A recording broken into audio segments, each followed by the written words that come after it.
Assalamualaikum warahmatullahi wabarakatuh. Al-Fatihah ala hadrati Sayyidina wa Habibina Rasulillah Muhammad bin Abdullah wa azwajihi zurriyatihi wa ahli baitihi wa sairil anbiya wa likulli minhum wa jami' sahabat ajma'in. Khususan khulafa ar-rasidin sadatina Abi Bakar, Umar, Utsman wa Ali wa baga asyarah basyara bil jannah. ثم إلى أرواح سيدنا أحمد الزهراء سيدنا أبو بكر الكبرى سيدنا عائشة رضي الله عنها سيدنا حسن مولانا حسين سيدنا عباس سيدنا حمزة سيدنا عبد الله بن عباس وجميع أهل البدر والحوض والهدى جميع أصحاب رسول الله صلى الله عليه وسلم وذريات رسول الله صلى الله عليه وسلم منهم سيدنا محمد الرحمن بن عيسى وسيدنا علي بن أهل قسم سيدنا بكر المقدم محمد بن علي بن جميع ساداتنا علي أبي علي وسيدنا إبراهيم وجميع عباد الله الصالحين مشارق الأرض إلى مغربها ثم خصوصا صاحب هذا الكتاب الإمام قلب رشاد رئيس العباد البلال الحبيب عبد الله بلال محمد الحداد ووصول مفروهم وجميع مشايخنا في الدين بأن الله يعلي درجاته في الجنة وينفعنا بركاتهم أسرارهم أنوارهم علومهم نفحات في الدين والدنيا والآخرة ووالدنا وأمواتنا وأموات المسلمين أجمعين أن الله توشاهم بالرحمة والمغفرة والسكن جنة برحمته بأن الله سري أمورنا وأمور المسلمين يحوي أحوالنا جميع المسلمين سنهار بأن الله سبرفعنا البلاء والوباء والغلاء والحرب زالت الفتن ما ظهر منها ما بطن بأن الله بلغ مقاصدنا مقاصد مشايخنا ويختم لنا بالحسنى في خير ولطف وعافية وعلى هدنيا وفي كل نية صالحة وإلى حضرة النبي سيدنا محمد صلى الله عليه وسلم. الفاتحة. أعوذ بالله من الشيطان الرجيم. بسم الله الرحمن الرحيم. الحمد لله رب العالمين الرحمن الرحيم مالك يوم الدين. إياك نعبد وإياك نستعين اهدنا الصراط المستقيم صراط الذين أنعمت عليهم غير المغضوب عليهم ولا الضالين آمين. Bismillahirrahmanirrahim. Alhamdulillahilladzi hadana lihada wa ma kunna linahtadiya laula an hadanallah. Asyhadu an la ilaha illallah wahdahu la syarikalah wa asyhadu anna sayyidana wa nabiyana Muhammadan abduhu wa rasuluh.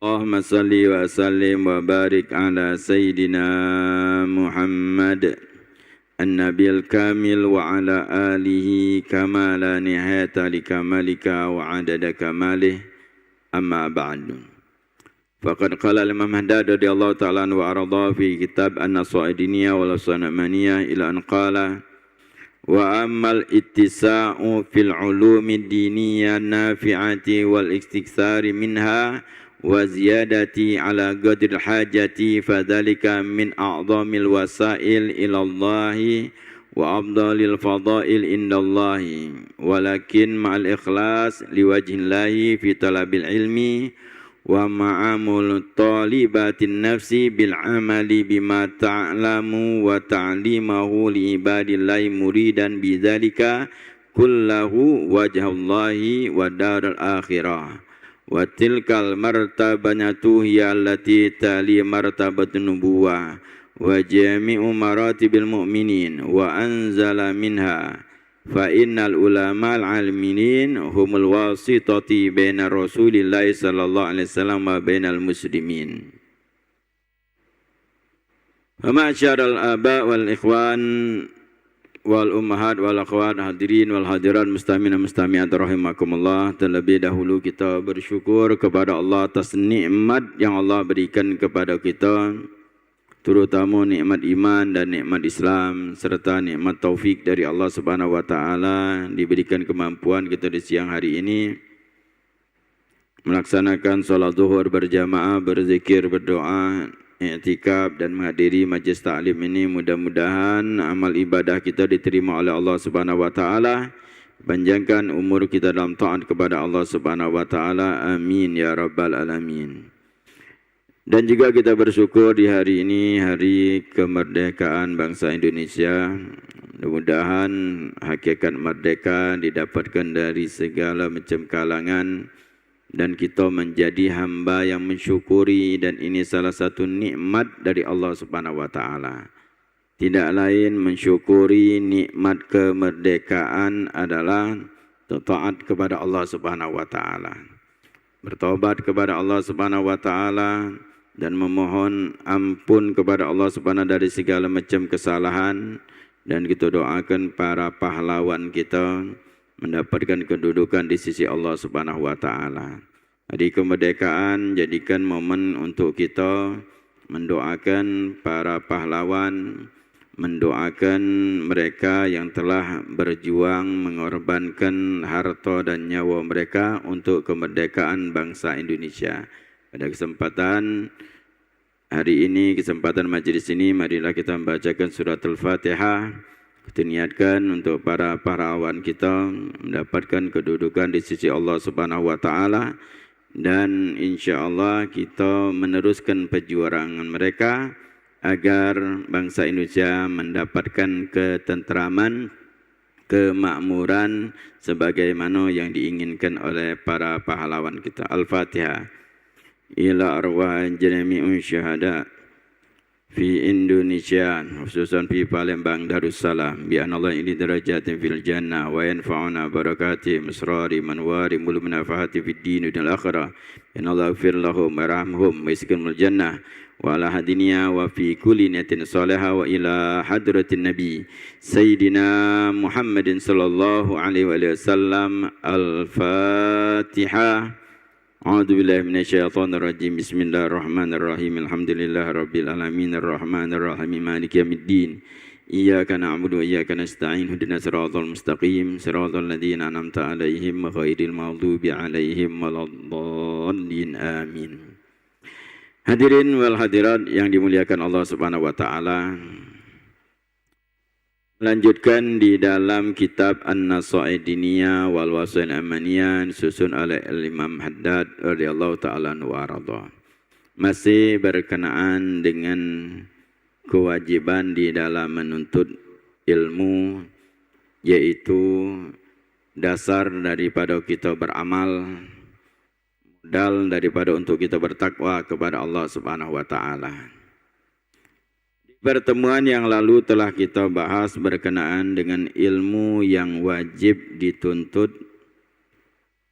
yaitu berkenaan dengan perintah dan larangan Allah Subhanahu wa taala, dan Imam Haddad menyatakan bahwa untuk ilmu yang wajib itu tidak butuh dengan usaha yang berat, tidak butuh waktu yang lama, hanya sebatas dengan kewajiban, dengan kita belajar betul-betul bertanya dengan para ulama tentang kewajiban kita. Itu hanya sedikit, tidak butuh modal banyak, tidak butuh waktu yang lama, hanya untuk sekedar kita mengetahui kewajiban yang Allah Subhanahu wa taala berikan kepada kita. Nah, kemudian beliau menyatakan wa amal ittisa'u fil ulumi diniyatin nafi'ah wal istiktsari minha wa ziyadati ala qadil hajah fadzalika min a'zamil wasail ilallah wa afdalil fadail indallah. Adapun kalau untuk luasnya ilmu, memperluas ilmu agama yang bermanfaat, memperbanyak lebih daripada seukuran kebutuhan kita atau kewajiban kita. Fadzalika min a'zamil wasailillahi, itu adalah paling agungnya wasilah untuk kita menuju kepada Allah. Wa afdalil fadail indallah, dan paling afdalnya keutamaan di sisi Allah Subhanahu wa taala kalau luasnya ilmu. Walakin ma'al ikhlas liwajillahi ta'ala fi talabil ilmi, akan tetapi bersamaan dengan ikhlas. Jadi orang yang luas ilmunya bagus, keutamaannya luar biasa, karena untuk kebutuhan orang banyak.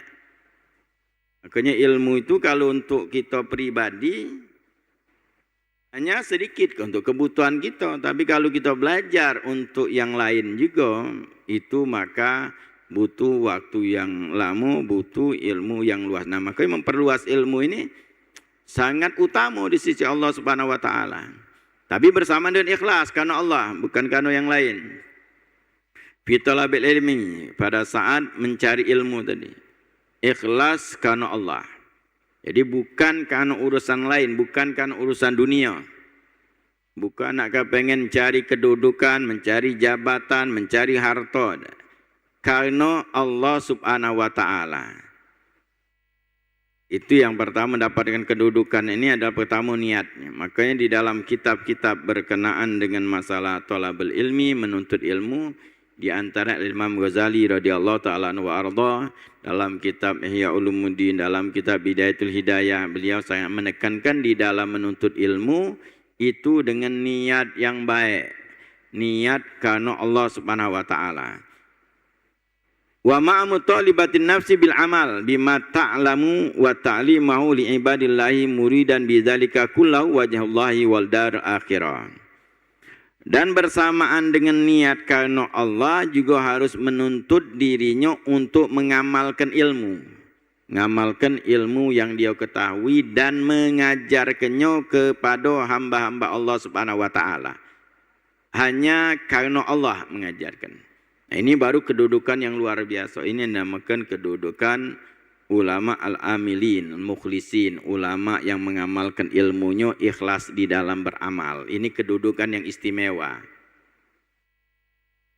Jadi itu orang yang memperluas ilmu itu, itulah yang dinamakan ulama yang mempunyai kedudukan pewaris para nabi. Tapi dengan niat yang baik, menuntut untuk mengamalkannya dan mengajarkannya kepada hamba Allah Subhanahu wa taala, hanya berharap kepada Allah dan akhirat. Wa tilkal martabatu yallati tali martabatun nubuwah. Dan inilah kedudukan yang mana kedudukan ini di bawah kedudukan para nabi. Maka para nabi, ulama, baru dengan syuhada. Wa jamul maratibil mu'minin anzala minha, dan seluruh kedudukan derajat orang mukmin itu di bawah derajatnya para ulama. Jadi para anbiya, kemudian para ulama, kedudukan yang tinggi. Wa innal ulama al-amilin humul wasitati baina Rasulillah sallallahu alaihi wasallam wa bainal muslimin. Karena ulama yang mengamalkan ilmunya adalah sebagai wasilah pelantara antara Rasulullah dengan umat Islam. Nabi SAW mengajarkan, memerintahkan sholat. Dari mana umat Islam tahu tentang sholat? Bagaimana berwudu? Bagaimana tata cara sholat? Itu ulama yang mengajarkan. Makanya ulama itu pewaris para nabi dan pelantara antara Nabi SAW dengan umat Islam. Orang awam yang tidak mengetahui, ulama yang mengajarkannya. Makanya orang awam itu dalil mereka adalah pendapat ulama. Karena ulama yang memahami tentang Al-Quran dan hadis. Jadi kalau kita sekarang ini nak langsung orang awam, nak langsung kepada Al-Quran, nak langsung kepada hadis, bahaya. Memahaminya beda. Tanpa ulama kita tidak akan paham. Kalau ada orang yang menyatakan, oh tidak butuh ulama, kita ni kan ada Al-Quran sudah ada, hadis sudah ada. Tanpa ulama, sampai sekarang kita mungkin tidak baca Quran. Kita baca Quran dari ulama. Sampai sekarang kita tidak akan paham.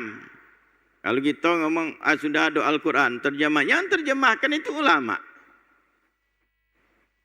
Bahkan yang memberikan tanda-tanda supaya kita baca Al-Quran itu ulama.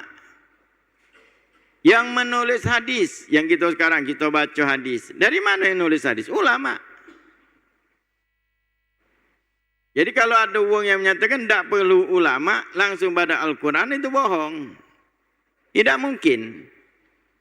Karena sampainya Al-Quran, sampainya hadis kepada kita, sampainya adalah melalui ulama. Dari mana kita percaya ini hadis Nabi? Ya ulama nyatakan. Maka Imam Bukhari membukukan hadis Nabi SAW, Ahmad bin Hanbal. Kemudian mereka, para ulama, di dalam masalah hukum, masalah syariat, mereka sudah menulis, memberikan pemahaman yang sudah siap kita untuk kita amalkan. Itu juga butuh ulama yang lain untuk menjelaskan. Ulama ada yang menuliskan, ada yang menjelaskan. Masalah wuduk baik kita. Mungkin kita langsung dari hadis Nabi, sampai sekarang mungkin kita tidak baca wuduk, yang mana kita? Dan kadang kalau kita misalnya batasan tangan, yang mana tangan? Yang mana kepala kita yang nak diusap? Yang mana batasan rai kita yang nak dicuci rai kita? Itu ulama yang menjelaskan. Makanya kalau kita waktu lagi kecil kita belajar, tidak paham gitu dengan dalil. Mu'alim dulu ngajarkan kepada kita, langsung diajarkan wuduk. Tidak injuk tahu masalah dalil apanya. Kita baca wuduk dengan diajarkan oleh mu'alim, ulama. Dulu kalau di madrasah dulu ngajari, luar biasa kita baca alhamdulillah, baca ngaji, baca khot, nulis, bahasa Arab, baca kita wuduk, solat, hafal, hadis. Itu dari mu'alim, dari sekolah dulu kita. Kita sekolah ditanya solat kita. Diajari kita wuduk langsung, diajak kita ke tempat wuduk. Sini wuduk. Mu'alim dulu itu. Saya ingat anak kalau mereka ngajar kita. Ngajari solat, suruh kita solat depan. Dipraktekkan solat ni kan. Wuduk itu dinjuk tahu wuduk ini. Salah dinjuk tahu. Dipraktekkan langsung. Sampai sekarang kita tahu. Ini wuduk, ini solat. Salah kita duduk, kita solat. Tahiyat kita salah, diajari. Sujud kita salah, diajari. Sampai ingat kita. Kita sekarang juga banyak orang yang ketika tidak belajar masalah solat. Ya kalau sekarang di sekolah, kadang-kadang tidak didapatkan untuk sekarang ini masalah solat. Dulu sujud kita salah, dinjuk tahu. Kita dulu pakai kopiah. Nurun kopiah ini, injuk tahu tak boleh katanya. Tak banyak tanya kita. Sampai ingat, tak boleh. Apa pakai kopiah nutup sampai kening nian. Oh, ditutup. Dinjuk tahu tak boleh. Kaki kita itu pada saat sujud. Kaki kita nempelkan kuku itu. Tak sah. Sujud itu. Tegakkan. Melengkungkan. Biar bawahnya ni, perut jari-jari ni. Kena. Walaupun sikok jari. Dia jari itu kita. Tidak kita nanya, apa dia dalilnya? Tidak. Setelahnya kita paham solat, paham wuduk, melalui, ini mu'alim, melalui ulama. Karena mereka, dari mana mereka ngajarkan itu? Dari guru-guru mereka. Mereka sudah paham dalilnya. Ayatnya tahu. Tapi ketika ngajarkan kepada kita langsung prakteknya itu. Dan kita ketika kita tahu, kita praktekkan. Sambil ketika kita nak kepengen tahu lebih luas, maka kita gali, oh ternyata yang diajarkan mu'alim itu ini ayatnya. Oh ternyata yang diajarkan mu'alim itu ini hadisnya. Baru tahu sudah dijelaskan dulu daripada maksud daripada perintah Allah Subhanahu wa taala. Kalau kita baca baik, tidak paham. Wa aqimus shalah wa atuz zakah, dan dirikan salat, tak keluarkan zakat. Kita tahunya maknanya prakteknya mana? Mendirikan salat itu dengan syarat dan rukun salat. Itu yang diajarkan oleh mu'alim. Ini maknanya mendirikan itu, ini syaratnya. Syaratnya apa? Ya wuduk. Syaratnya harus benar-benar di dalam melaksanakan wuduk. Ini cara wuduknya.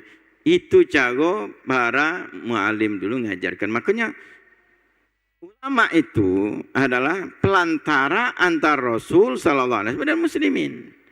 Maka orang awam itu dalilnya itu. Kalau ada yang menyatakan ada Al-Quran dengan hadis, itu bohong. Maksudnya adalah kamu meloi pemahaman kami itu.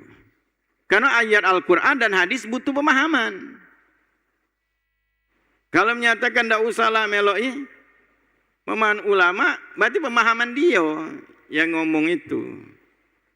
Maka ada seseorang, wong tua bertanya dengan seseorang tentang ayat Al-Quran.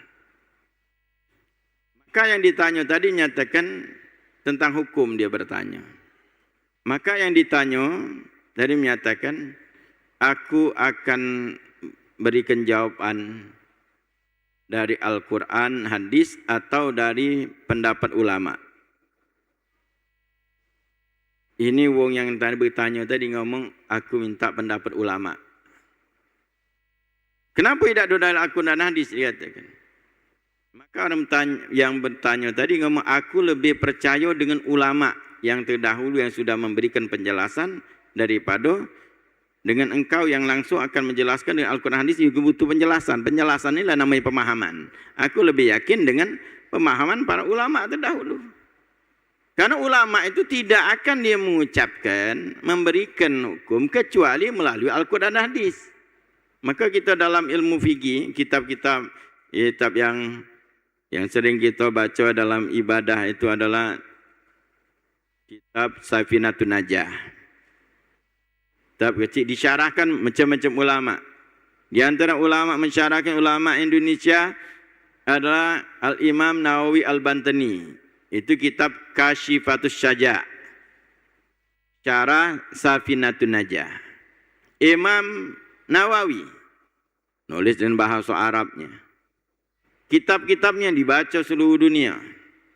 Imam Nawawi Al-Bantani murid gurunya, salah satu gurunya adalah Sayyid Ahmad Zaini Dahlan Mekah.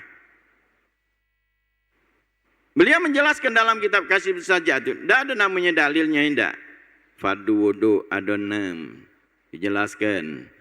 Pertama niat, apa dia itu niat, tempatnya di mana, itu dijelaskan itu. Langsung itu penjelasannya langsung. Dengan dalil ada.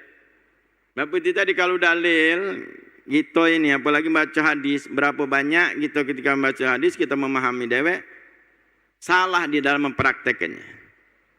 Nah, pernah suatu majelis, dalam majelis akhirnya ada yang bertanya. Ini gara-gara langsung baca hadis, baca hadis memaknai dewek, akhirnya dia ngamalkan langsung dengan hadis. Ketika ada pertanyaan, dia bertanya, Ustaz, jadi bukannya dia bertanya, tapi langsung memberikan statement. Dia nyatakan, Ustaz harus bertanggung jawab. Karena aku perhatikan wong ni banyak salah. Salah galau wong ni di masjid ni.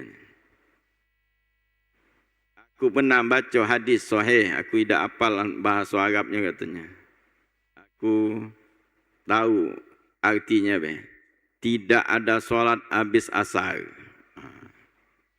Hadis sahih katanya.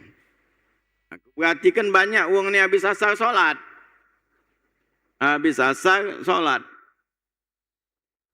Jadi dia ngomong salah wong ni. Seolah-olah dia nyangka wong tu tak tahu kalau hadis ini. Nyangkanya ulama, ustaz tak tahu hadis ini, dia tahu. Ini jengok orang awam ketika langsung ngembek dari sumber, akhirnya nyala wong banyak. Nyala wong. Karena wong yang pada saat solat maghrib, pasti sebelum habis asar masuk masjid kan solat wong. Kan solat tahiyatul masjid. Maka jangan ngomong memang hadis itu ada, sahih hadis itu. Karena di sini dibahas oleh ulama tentang solat itu solat apa yang tidak boleh. Safinatun Najah ada pembahasannya tentang solat yang tidak diboleh, itu dari hadis itu. Solat apa yang tidak boleh? Itu solat yang tidak katik sebab. Makanya solat itu ada solat wajib, ada solat sunnah. Solat sunnah itu ada bagian-bagiannya. Ada solat sunnah zatul waqt, ada solat sunnah yang mempunyai waktu, ada zatul sebab. Salat sunnah yang ada sebabnya. Sebab itu ada sebabnya depannya, atau sebab berbarengan, atau sebab belakangan. Ada bagiannya. Tidak namanya seluruh solat. Akhirnya gara-gara modal itu, ana berikan hadis lain. Nah, hadis juga ada sikok lagi hadis. Itu baru sikok hadis baca. Hadis apa? Hadis tentang tahiyatul masjid.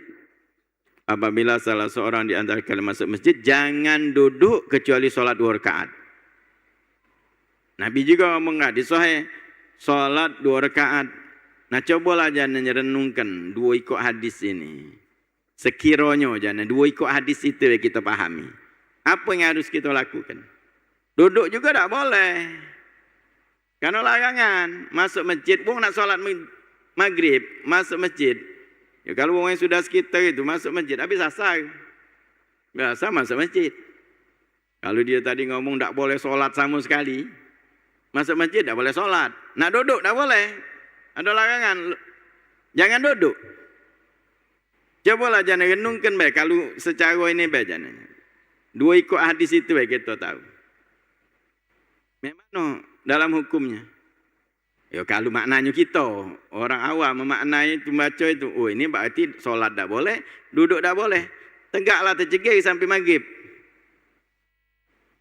Nah itu kalau kita memahami ada hadis ini sikot tadi. Akhirnya dia bingung juga. Ini tadi, ini ada hadis juga. Jadi tak boleh duduk. Ternyata dia ni melakukan duduk. Masuk masjid duduk. Pas giliran azan, baru tegak dia solat tahiyatul masjid. Mau lagi azan, dia solat. Nah ini kan akhirnya salah di dalam dia ngamalkannya. Salah di dalam memahami hadis Nabi SAW. Nah itulah dinamakan oleh ulama bahwa orang awam itu dalilnya pendapat ulama, pemahaman ulama. Itulah dikenal dengan mazhab. Memahami. Kita nih ngamalkan nih, sudah pemahaman ulama nah gitu nih. Nah, kita ngamalkan hadis. Berarti tadi, kenapa mau masuk masjid? Salat. Habis asar, habis subuh. Habis asar kebanyakan salat. Kenapa salat? Tahiyatul masjid. Salat sunah wudu.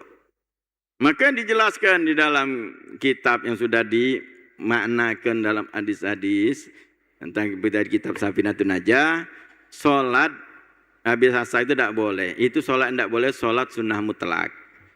Tapi ya kalau yang ada sebabnya duluan atau berbarengan, boleh. Salat tahiyatul masjid boleh. Salat sunnah wudu boleh. Sebabnya ada sebab. Yang tak kata sebab itu yang tak ada boleh. Tak kata solat yang khusus. Tak kata namanya ba'diyah asar. Solat. Nah itulah kita ketika mengetahui hadis Nabi SAW.